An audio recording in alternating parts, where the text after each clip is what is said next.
వాక్యాన్ని ఎవరు బోధించాలి అనేటువంటి విషయంలో రకరకాలైనటువంటి అభిప్రాయాలు ఈరోజు ఉన్నాయి.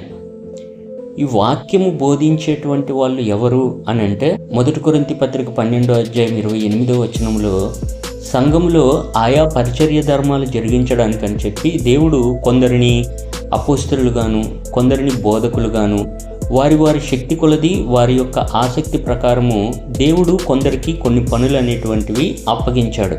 ఎవరిచ్చారు ఈ అర్హత, ఎవరు నిర్ణయించారని అంటే దేవుడే తన చిత్త ప్రకారంగా ఏర్పాటు చేసినటువంటి అర్హతలవి.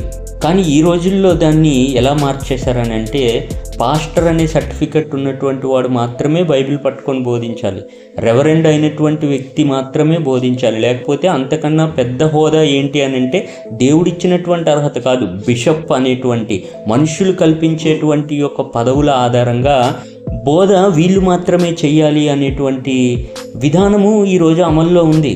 దేవుని వాక్యం ఏం చెప్తుందనంటే మత్తయి సువార్త 11వ అధ్యాయము 25వ వచనంలో నీవు జ్ఞానులకును గొప్పవారికిని ఈ విషయాలు మరుగుపరిచి పసిబాలురు లాంటి వాళ్ళకి ఈ విషయాలు నువ్వు తెలియజేసావు. ఏ విషయాలు? దేవుడు ఏదైతే మనుషులను రక్షించాలనేటువంటి ఆయన రక్షణ సంబంధమైనటువంటి జ్ఞానం అనేటువంటిది ఈ లోకంలో ఎన్నికలైనటువంటి వారికి దేవుడు అనుగ్రహించాడు. యోహాను సువార్త 7వ అధ్యాయము 16వ వచనంలో యేసుక్రీస్తు ఏమంటాడంటే నేను చేయబోద నాది కాదు, నన్ను పంపినవాడు ఏదైతే నాకు బోధించమని చెప్పాడో నేను ఆ విషయాలనే బోధిస్తున్నాను, ఇది నా సొంత బోధ కాదు అని చెప్పి అన్నాడు.